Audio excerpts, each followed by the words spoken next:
Hello and welcome to Vlog 2, Skills and Capacities in Speed and Agility. We'll briefly recap what skills and capacities are before looking at numerous case studies to highlight these points. As per Davids et al., a skill is generally something that can be learnt, and this can be done via coaching, cueing and constraints-based tasks, whereas a capacity is generally a physiological parameter that cannot be learnt and could be things such as anatomy or previous injury history. In this first case study, we'll be looking at an athlete completing an A-skip and seeing that this is a skill-based issue due to a rhythmic problem. As you can see when we slow the video down, there is a lack of coordination between the legs and also the arms, while also not achieving the desired position at the knee, the hip and the ankle. We can see that the amount of knee flexion is not optimal and within the technical model. We can also see that the amount of plantar flexion is not what we're looking for. We're looking for plantar grade here. And then again, just highlighting that the arms are in fact going across the body and not in a linear movement. Conversely, the second athlete on screen would have what we would describe as more optimal movement patterns and mechanics for the A-skip. As we run this back, you'll see that she's able to achieve the correct position with a small amount of knee flexion while also able to maintain a good amount of ankle stiffness. She's also able to maintain the plantar grade at the ankle while also regaining good knee range of movement. This is best demonstrated by a freeze frame of the two athletes side by side. This further highlights the amount of hip flexion and the amount of plantar flexion that the athletes are displaying currently. Regressing the movement to an A walk, the athlete does in fact show that she's able to achieve the desired ranges of motion available at the hip, knee and ankle. This does in fact help clarify that this is a skill-based issue and not a capacity-based issue, as when the speed is taken out of an A skip into an A march, the athlete is able to complete this. She still does not have the rhythm within her arms, and this could be worked on via A marching in a stationary position and progressing to an A skip in a stationary position. Moving on to the second case study, this will be a speed-based capacity issue.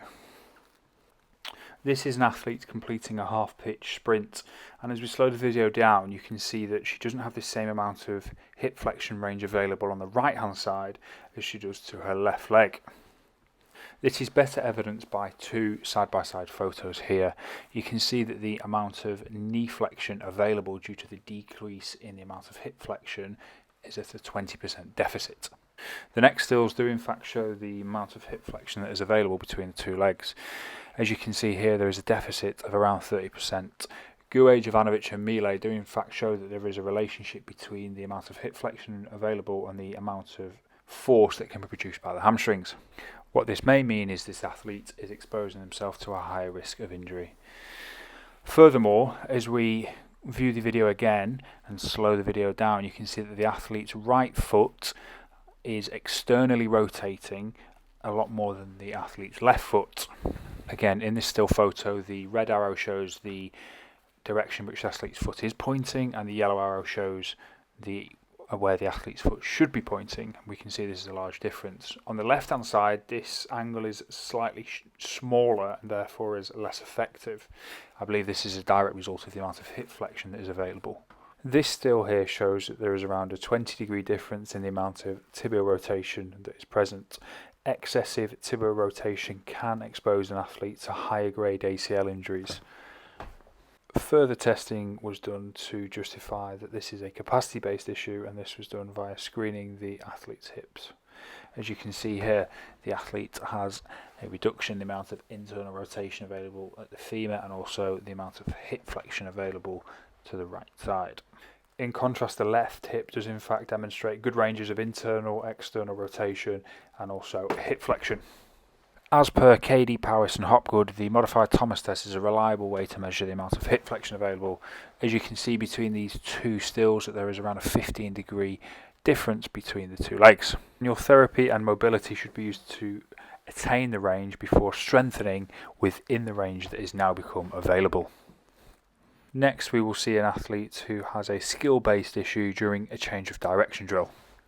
As we can see when she enters the frame here, as she decelerates, her foot is in fact pointing in the wrong direction to decelerate.